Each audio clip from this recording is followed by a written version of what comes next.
Gênesis capítulo 4, versículo 16, diz assim: E saiu Caim de diante da face do Senhor, e habitou na terra de Nod, da banda do oriente do Éden. Vou ler mais uma vez. E saiu Caim de diante da face do Senhor, e habitou na terra de Nod, da banda do oriente do Éden. Somente até aqui. Neste capítulo 4, amados, encontramos a primeira família sendo formada. Nesta primeira família encontramos o mundo e a igreja reunidos. Nesta primeira família encontramos um culto genuíno e verdadeiro ao Senhor, como também encontramos um culto falso ao Senhor. Encontramos um homem movido por emoções e sentimentos que faz coisas terríveis e acaba saindo do único lugar que ninguém deveria sair, que é justamente da presença de Deus. Este lugar, eu e você, devemos preservar e querer e buscar estar cada vez mais, que é na presença do Senhor. Você crê que Deus vai falar conosco? Por gentileza, então, usa com suas mãos, vamos dar ao Senhor e a sua palavra, a melhor salva de palmas que você já viu. Feche teus olhos, aplaudindo, glorificando.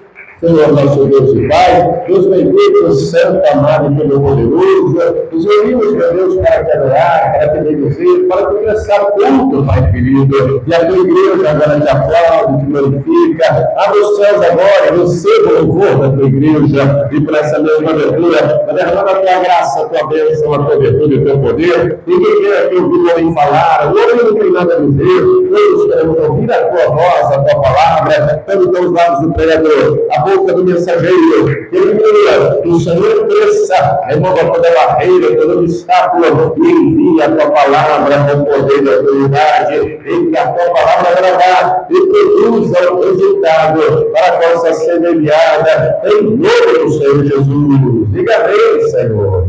Tome teu assento, por gentileza, mas preste muita atenção, não se distraia. Se você trouxe papel e caneta, tome nota do que vai ouvir e aprender. Se trouxe celular, coloca no modo avião e abre um bloco de notas. Deus quer a palavra dele não somente no papel, no meio digital, mas no nosso coração. Amém? Muito bem.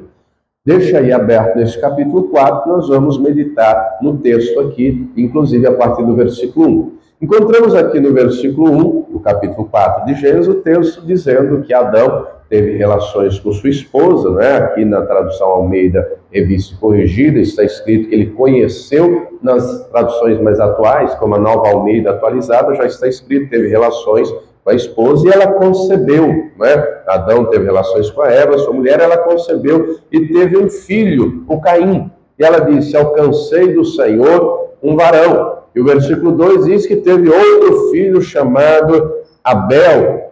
E esses filhos crescem. E o Abel se torna pastor de ovelhas e o Caim se torna lavrador da terra. O texto aqui não diz qual a idade deles quando começam a trabalhar. Talvez você tenha começado a trabalhar cedo, 5 anos de idade, 7, 10, 12, 15, não sei. O texto não diz aqui a idade deles, fato é, eles já trabalham. E o texto nos traz um relato que em determinado momento, esses dois resolvem levar algo para Deus. O texto não diz que foi Deus que pediu. Eles resolvem adorar a Deus, eles resolvem oferecer um culto a Deus. E nos diz aqui o versículo 3 que no cabo de dias, Caim trouxe do fruto da terra uma oferta ao Senhor. Ao cabo de dia quer dizer no final da colheita. Na última porção do que tinha para colher, é dessa última porção que Caim leva algo para Deus. Ele não leva da primeira, ele não leva do meio, ele leva do fim. Ele leva algo para Deus. Mas o versículo 4 diz assim: e Abel também trouxe dos primogênitos das suas ovelhas e da sua gordura. Note que cada um vai levar do fruto do seu trabalho. O Abel era pastor de ovelhas, o Caim era lavrador da terra. O Caim leva do final da colheita, leva legumes, frutas, verduras a Deus. Já o Abel vai ter o cuidado de separar os primogênitos das ovelhas, os primeiros filhotes. E leva ainda mais, leva também a gordura. E a maioria dos estudiosos diz que essa gordura era a lã das ovelhas, era usada para se fazer roupa. Mas termina o versículo 4 dizendo que o Senhor atentou para Abel e para a sua oferta. As traduções mais atuais, como a Nova Almeida atualizada, diz que Deus se agradou de Abel e da sua oferta. Se agradou. Abel compreende que quando vai levar algo para Deus, Deus tem que estar em primeiro lugar. Abel já compreendia aquilo que tempos depois veio ser mandamento. E qual é o primeiro mandamento? Amar a Deus sobre todas as coisas. O Senhor Jesus vai dizer ainda mais. Ele diz assim: aquele que amar mais pai, mãe, mulher, marido, filho do que a mim, não é digno de mim. Aliás, o Senhor Jesus diz ainda mais. Deus procura, Deus é Espírito, e importa que o adoramos em Espírito e verdade, porque Ele procura os tais que o adorem em Espírito e em verdade. Encontramos no culto de Abel um culto prestado pela fé, como nos diz lá Hebreus capítulo 11, versículo 4. Abel, então, ele quer adorar a Deus. E ele demonstra a adoração do seu coração com atitudes, com ações. Qual o desejo do coração de Abel? Agradar a Deus. Abel já compreende o que a Escritura vai discorrer em vários e vários textos. Por exemplo, Enoque alcançou Noé, agradou a Deus. Abraão agradou a Deus, Enoque e tantos outros. Está escrito que sem fé é impossível agradar a Deus. E a palavra deixa claro, encontramos no Evangelho algumas vezes, Deus dizendo a respeito de Jesus: esse é meu filho amado em quem tenho prazer, nele eu me comprazo, nele eu me agrado. E Deus se agrada não só de Jesus, mas Jesus é o primeiro de muitos. Paulo vai falar, que ensinou aos Tessalonicenses, 1 Tessalonicenses 4:1, que maneira convém andar e agradar a Deus, e eles deveriam progredir cada vez mais.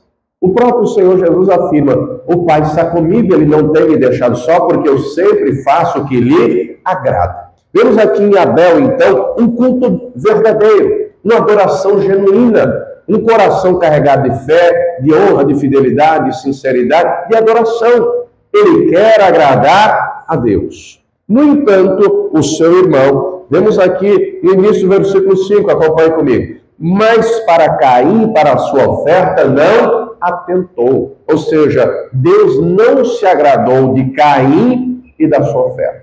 Note que, em primeiro lugar, Deus tem que se agradar da pessoa, para depois se agradar daquilo que ela faz. Como é que Deus se agrada de alguém? O que é que Deus vê? Deus vê a intenção do coração. Não adianta ter aparência se não tiver a essência. Não adianta só fazer algo por fazer se a intenção e a motivação do coração não for sincera e verdadeira. Deus não se agrada do Caim. E o texto diz ainda no versículo 5 que o Caim se irou fortemente. Ele ficou cheio de raiva, de ódio, o semblante caiu. Era visível a raiva, era visível a amargura, era visível a cara fechada. Note um detalhe: só tem 4 pessoas: o Adão, a Eva, o Caim e o Abel. Diz um filósofo inglês chamado John Locke que o ser humano é produto do meio. O ser humano vai ser a média das 5 pessoas que ele convive. Note que aqui só tem 4. O Caim não tem que lidar, por exemplo, com algumas situações. Em âmbito de família, ele não tem tios, ele não tem avós, Ele não tem parentes distantes, ele tem pai, mãe e irmão. Ele não precisa lidar com as mazelas dos nossos dias. Por exemplo, vivemos em dias em que o índice de criminalidade é altíssimo.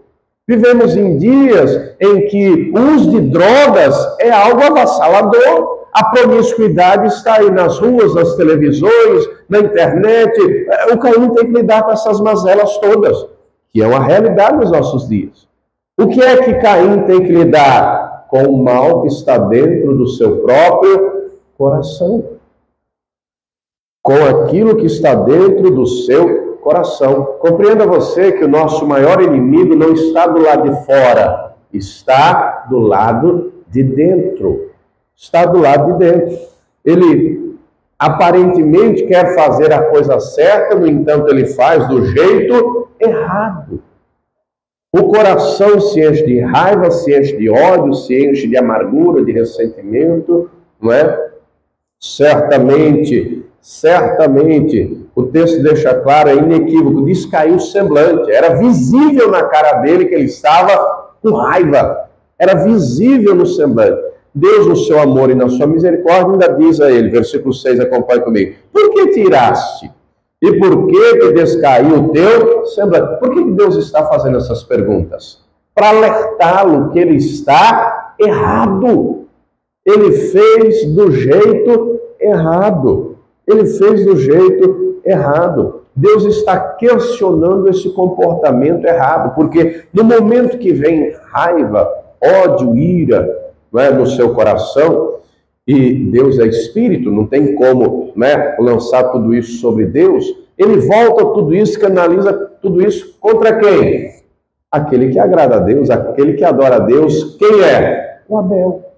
A intenção do Abel não é competir com o Caim.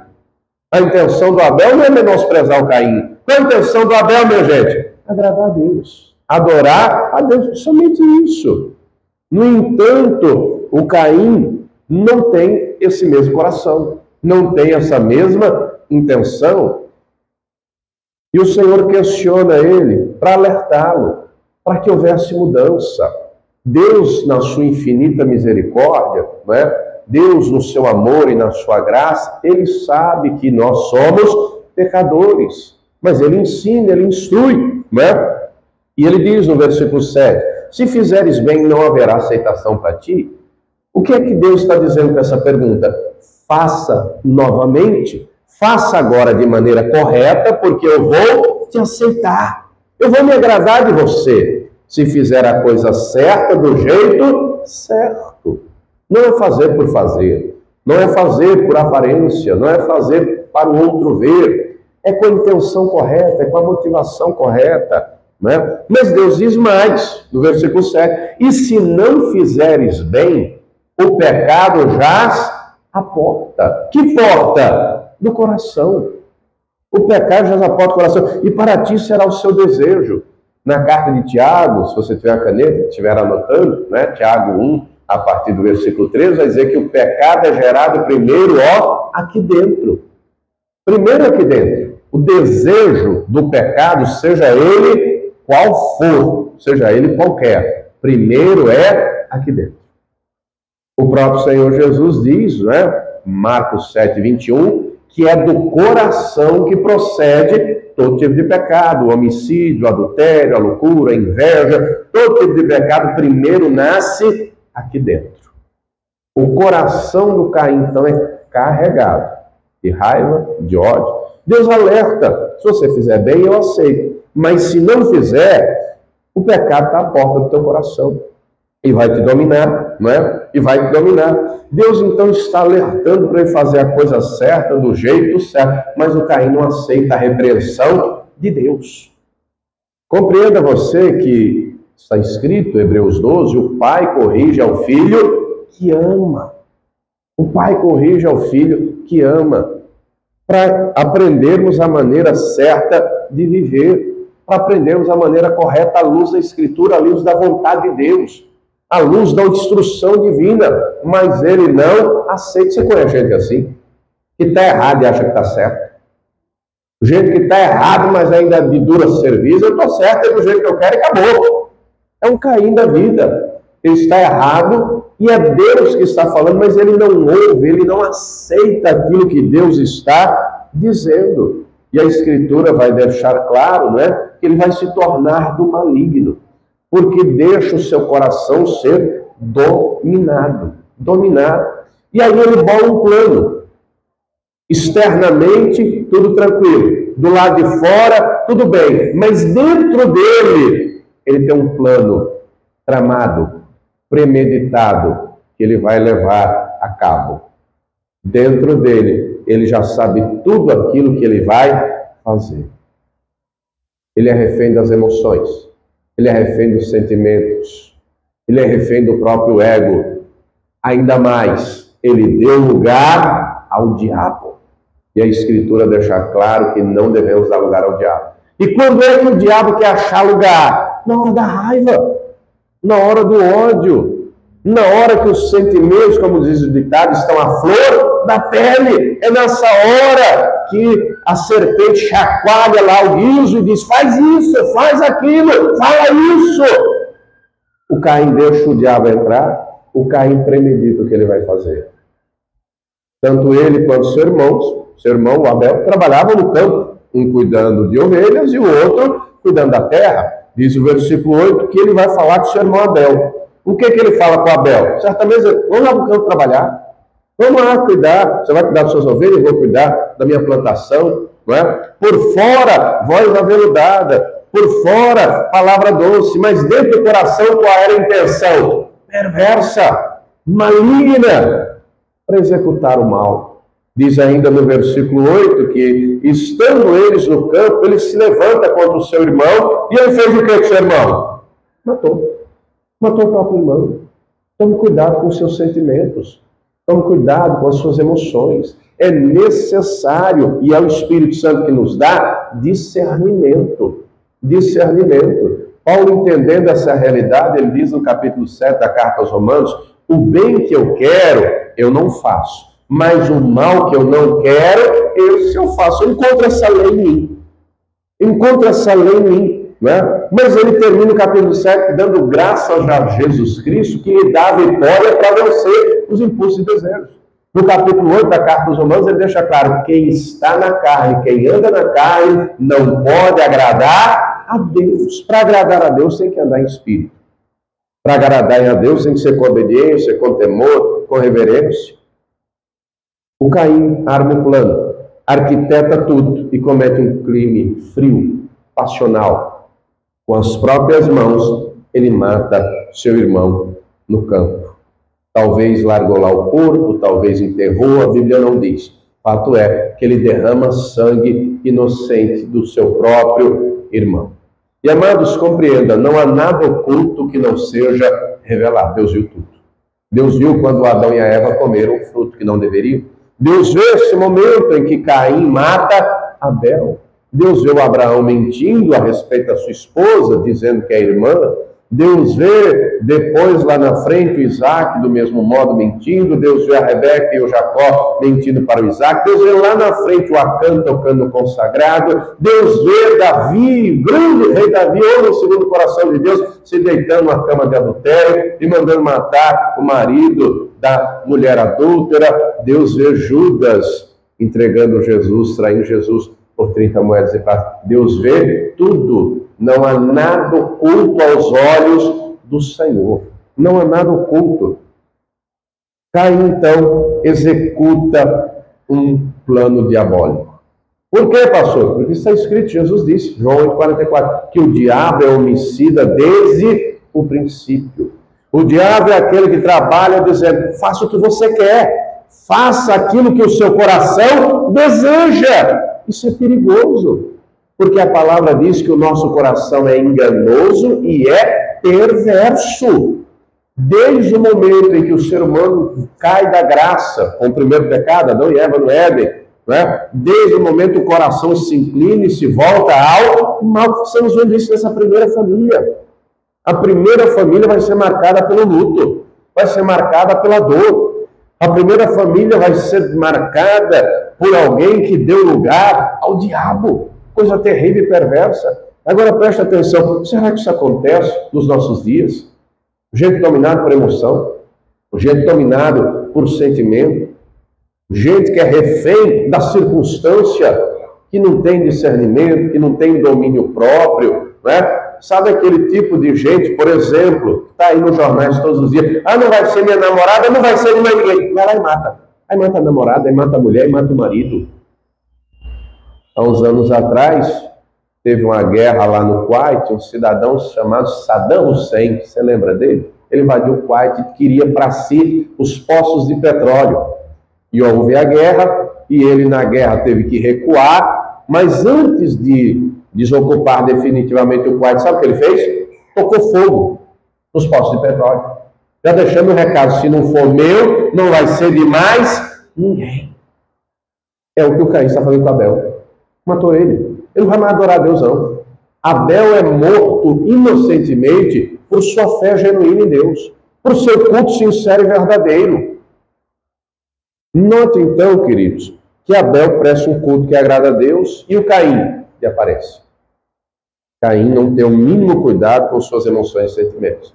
Deus, na sua bondade e misericórdia, mais uma vez vai falar com ele. Acompanhe comigo, versículo 9. E disse o Senhor a Caim, onde está Abel, teu irmão? Será que Deus não sabia? Sabia ou não sabia? Claro que sabia. Deus sabe tudo, Deus vê tudo, Deus está em todo o lugar. Ele é onisciente, ele sabe tudo, ele é onipresente, ele está em todo lugar. Deus está interagindo com ele. Porque Deus, ele quer resgatar, ele quer, perdoar, transformar, desde que nós também queiramos. Onde é que está teu irmão Abel? Qual é a resposta? A verdade? Qual é a resposta? Sincera? Não. Qual é a resposta? A mentira. Qual é a resposta? O engano, a falsidade. Onde é que está teu irmão Abel? Não sei. Não está escrito aí no versículo 9? Cadê teu irmão Abel? Onde é que está teu irmão Abel? Eu não sei. Eu sou o guardador dele. Eu sou o tutor dele. Eu sou o babá dele. Eu sei lá onde é que ele está. Onde é que ele estava? Estava morto. Mas a resposta não é verdadeira.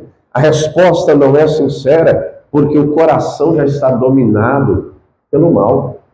O coração já está dominado pelo ódio, pelo rancor. O coração já está duro. Não é mais sensível à voz do Senhor. E, aliás, no relato bíblico, no caso do Caim, nunca foi. Nunca foi sensível à voz do Senhor, no sentido de ouvir e de obedecer. Não, ele sempre resiste. Ele sempre resiste. É Deus falando, ele retrucando. É Deus direcionando, ele rebatendo. Ele não quer dar ouvidos. Ele não quer dar ouvidos. Deus então deixa claro o que aconteceu. Versículo 11. Que fizeste? A voz do sangue do teu irmão clama a mim desde a terra. Deus deixa claro, eu sei o que você fez. Eu sei o que aconteceu. Estou em Gênesis 4, versículo 10. A voz do sangue do teu irmão. Eu sei o que você fez, você matou ele, você derramou o sangue dele. Olha o versículo 11. E agora, maldito és tu desde a terra, que abriu a boca para receber da tua mão o sangue de teu irmão. Note então que o pecado dele vai gerar consequência. Compreenda você que o pecado é maligníssimo. O pecado é pior do que a fome, o pecado é pior do que a pobreza, o pecado é pior do que a morte. Por quê, pastor? Porque a fome se resolve com comida. A pobreza se resolve com dinheiro. Dinheiro compra roupa, dinheiro compra casa, dinheiro compra cama. É verdade, não é? Ô, pastor, e a morte? Tragada foi a morte na vitória de Jesus Cristo. Mas porque o pecado é maligníssimo? Porque ele nos aparta de Deus. Isaías 59 diz que é uma divisão, uma separação entre Deus e nós. Mas note que Deus, querendo ainda resgatar o Caim, ele desperdiça essa última oportunidade. Ele deixa claro que ele não quer. E o Senhor deixa claro, agora maldito és tu. Meu irmão, o pecado gera maldição. É o terrível. Versículo 12. Quando lavrares a terra, qual era o trabalho do Caim? Ele fazia o quê? Meu Deus, só quem está vivo, diga amém. Versículo 12, irmão. Qual era o trabalho do Caim? Está escrito aí. Ele era lavrador da terra, ele era agricultor. Quando lavrares a terra, versículo 12, não te dará mais a sua força. Note que o pecado gera consequências na vida da pessoa. Gerou maldição. Ele agora é maldito. No trabalho, e gera consequências na família. Porque ele vai gerar uma descendência, lá na frente, aqui nesse mesmo capítulo, você vai ler a respeito dos descendentes de Caim, dentre eles um chamado Lameque, que não está nem aí para a palavra de Deus. É o primeiro bígamo da história. É o primeiro que tem duas esposas. Deus estabeleceu um casamento monogâmico. É um marido com uma esposa. O Lameque tem duas. O Lameque é alguém que não dá valor à vida. Ele vai chamar as esposas para se vangloriar e dizer, eu matei ele que pisou no meu pé. Ele não dá valor à vida. A vida para ele não vale nada. Não vale nada. Será que tem gente assim nesses dias? Será que tem gente que não está nem aí para os outros? Não é?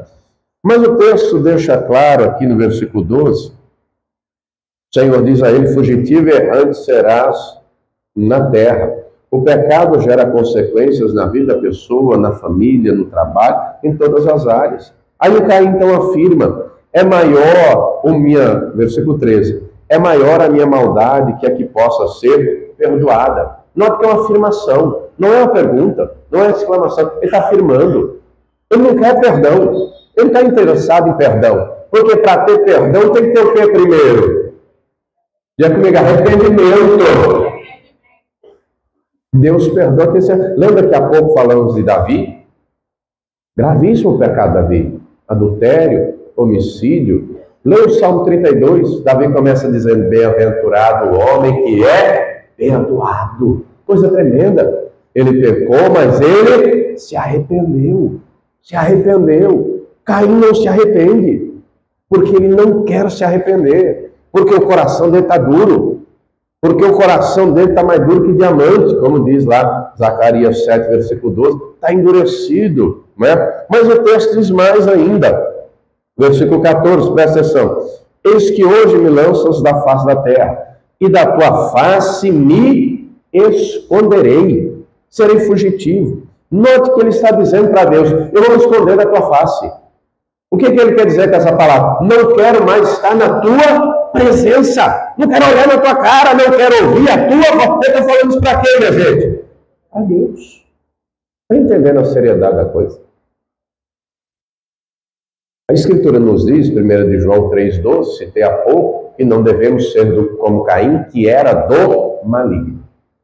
Naquele capítulo 3 de 1 João, João traz uma comparação entre os filhos de Deus e os filhos do diabo. E diz de maneira clara que o que é filho de Deus não permanece no pecado. Ainda que peque, a regra é santidade. Se pecar, se arrepende. Ao passo que os filhos do diabo vivem pecando deliberadamente.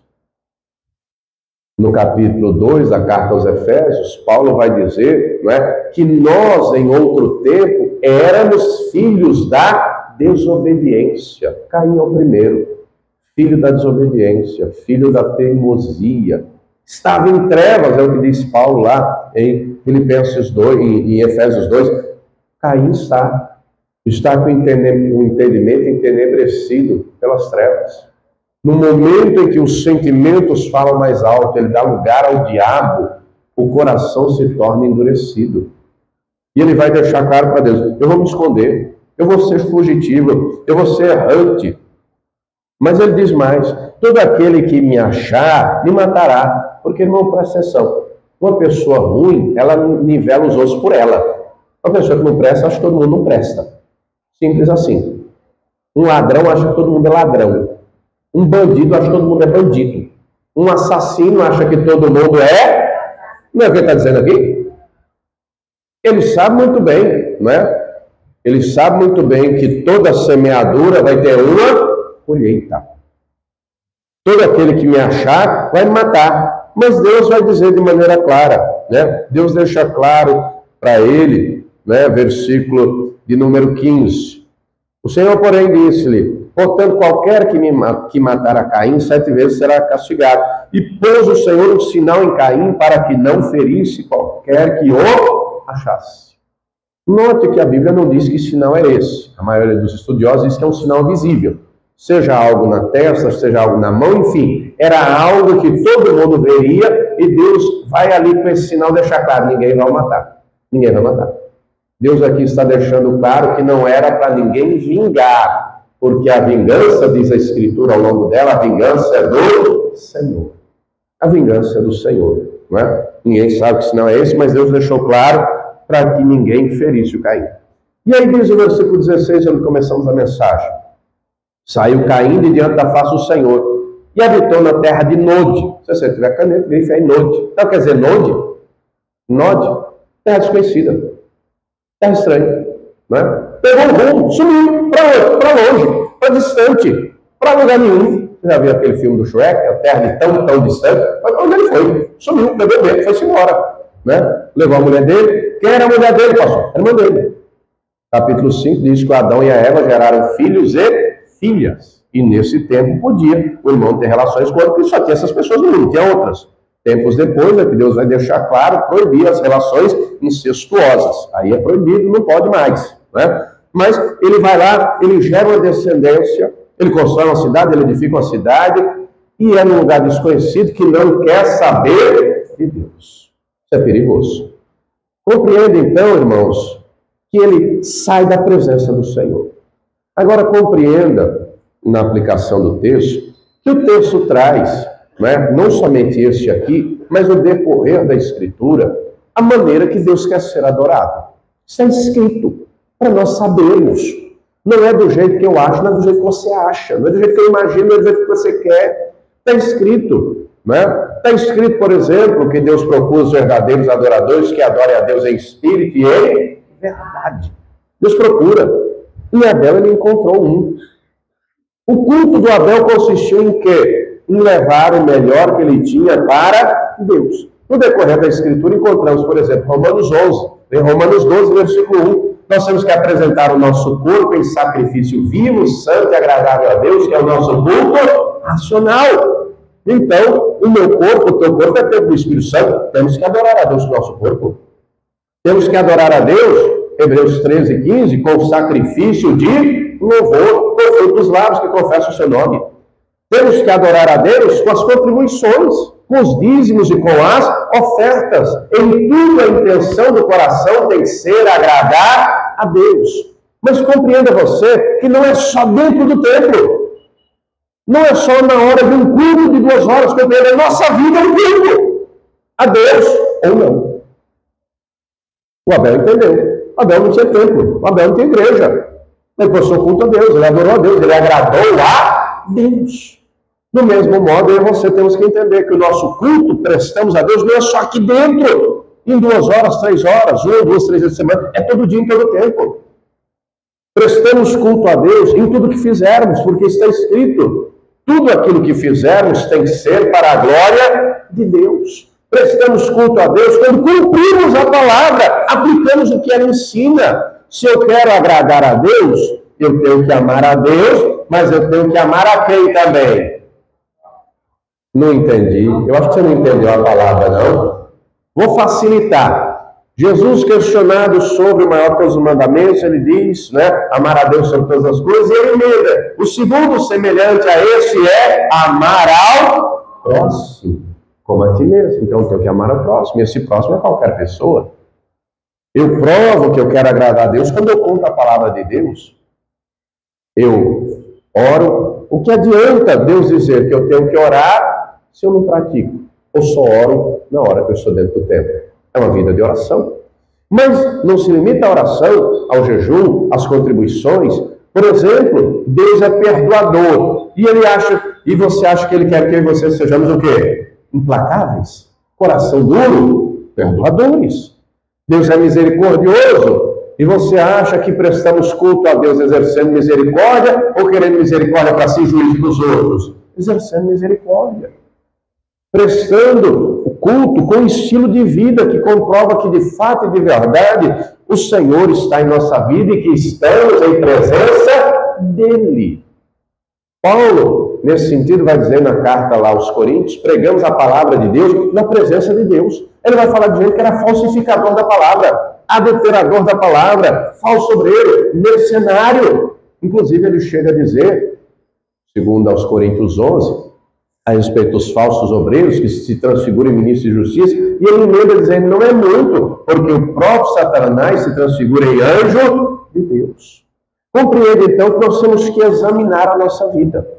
Nós temos que olhar ao nosso coração e ver que estilo de vida levamos. Que tipo de culto prestamos? Verdadeiro? Sincero? Deus se agrada primeiro de nós e daquilo que nós fazemos, como no caso de Abel? Ou será que nem de nós Ele se agrada? Porque andamos na carne? Porque deixamos as emoções e sentimentos falar mais alto? Porque não tem domínio próprio, porque não tem fruto? Porque vive uma vida de aparência? Isso é perigoso. Isso é perigoso. Não adianta só vir ao culto e não prestar culto. E não entender a minha vida, o meu dia a dia é um culto a Deus. É para adorar a Deus, é para celebrar a Deus. Compreenda você que em tudo Deus vai ver a intenção do coração. O Caim até foi à presença de Deus, até levou algo, mas foi só de aparência. Compreenda você que o culto precisa ser de todo o coração, porque está escrito, buscar-me-eis e me achareis quando me buscar de todo o coração. No decorrer da Escritura, lemos, inclusive nos dias de Jesus, ele mesmo dizer, esse povo me honra com os lábios, mas o coração está longe, longe de mim.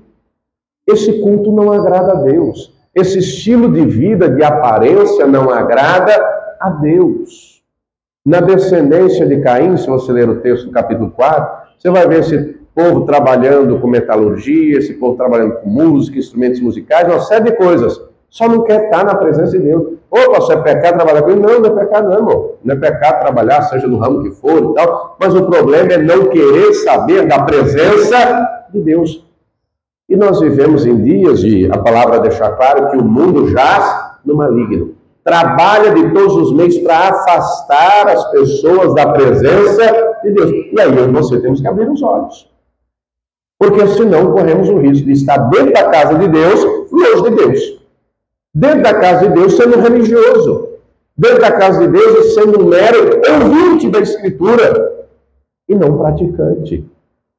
Prestando um culto vazio, de aparência, sem essência, sem verdade, sem sinceridade. Lembra lá que falei há pouco do Davi? Ele foi restaurado, ele foi perdoado. Leia os Salmos. Você vai ver, por exemplo, Salmo 16, 11. Na tua presença, a abundância de delícias, a alegria perpetuamente. Salmo 32, 7. Tu és o lugar onde me escondo. Tu me livras e me preservas no dia da angústia. Salmo 84, 10. Mais vale um dia na tua presença do que 1000 em outro lugar. Quando tu disseste, busca a minha face, o meu coração te disse a ti, Senhor, a tua face, Senhor, eu buscarei. Querido, querida, nós temos que abrir os olhos. Nós temos que olhar para nós mesmos. Porque Caim vai dar um exemplo claro na primeira família de que se não vigiar, o mal entra. E o nosso maior inimigo não está do lado de fora. Você bem sabe que temos 3 grandes inimigos. O diabo, o mundo, e sabe qual é o terceiro? Aquela pessoa que todos os dias você olha no espelho. Você mesmo. Quem anda na carne não pode agradar a Deus. Aliás, a palavra diz, Gálatas 5, que há uma luta aqui dentro entre a carne e o espírito. Entre a carne e o espírito. E a orientação é, mata a carne. A orientação é, não faz a vontade da carne. A orientação é, não vos embriagueis com vinho que a contenda, mas enchei-vos do Espírito Santo. Valorizar a presença de Deus. Buscar cada vez mais a presença do Senhor. Nós já estamos no tempo do fim.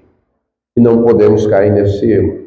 Olhando aqui o texto do capítulo 4, aparentemente parece que não tinha jeito, não é? Mas Deus, na sua misericórdia, visita o Adão e a Eva e termina o capítulo 4 dizendo que eles vão ter um outro filho, chamado Sete, e o Sete gerou eles, então começaram a buscar a Deus.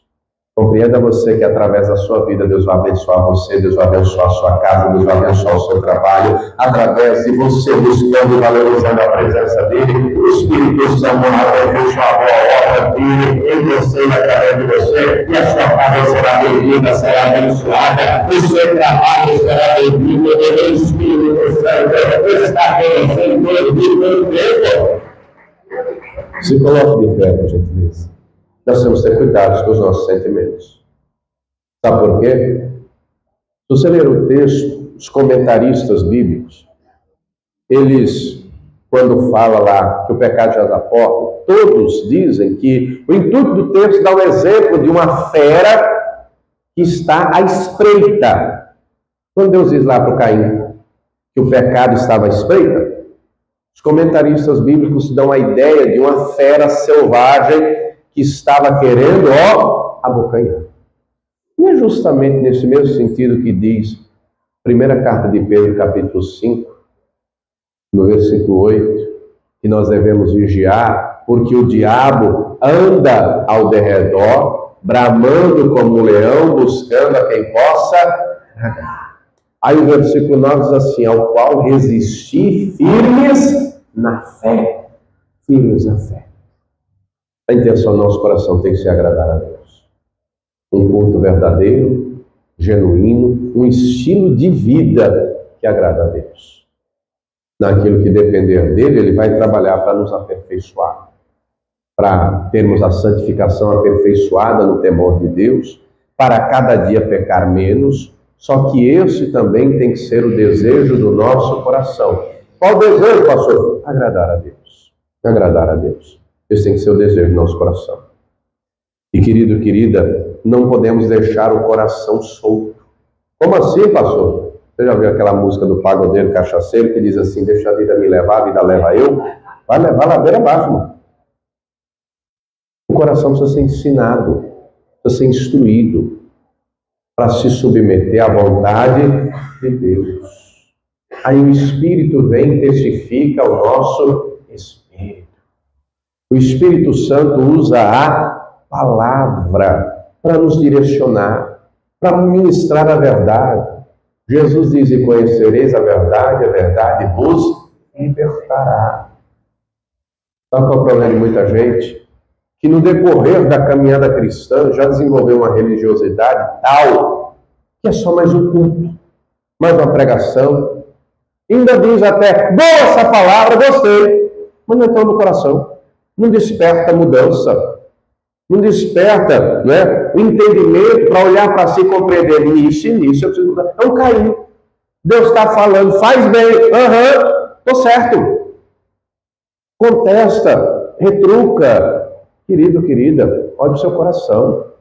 Isso é perigoso, não é? Isso é perigoso. Perfeito é Deus, é verdade, mas a palavra é a verdade. Ela é poderosa para ministrar a verdade, para corrigir os erros, para nos ensinar a maneira certa de viver. Compreenda você que, se não valorizarmos a presença de Deus, corremos o risco de andar uma vida inteira com Deus sem conhecer a Deus.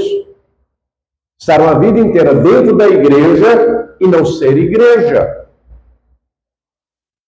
Ser uma virgem louca, que deixou faltar o óleo, que não manteve as vestes brancas, que é dominado por emoções e sentimentos. Preste atenção, a mensagem do texto é claríssima. Nós temos que servir a Deus não é só dentro do templo, é na família, é na casa, é no trabalho. Deu para entender? É em todo o lugar. Mas o lugar mais difícil da testemunho é dentro de casa. É lá na família. É lá no trabalho. É lá no trabalho. Deus espera de mim e de você verdadeiros adoradores. Aliás, Ele está procurando os verdadeiros adoradores que o adorem em espírito e em verdade. Homens e mulheres que vivem pela fé. Homens e mulheres cujo desejo do coração é adorar a Ele e estar na presença dEle. E deixar claro, como diz o louvor, que a presença dEle é o nosso maior prazer. Deixar claro: preciso de Ti, Senhor, sem Ti não sou nada, não posso nada. E eu pergunto: quem compreende que precisa mais e mais da presença de Deus?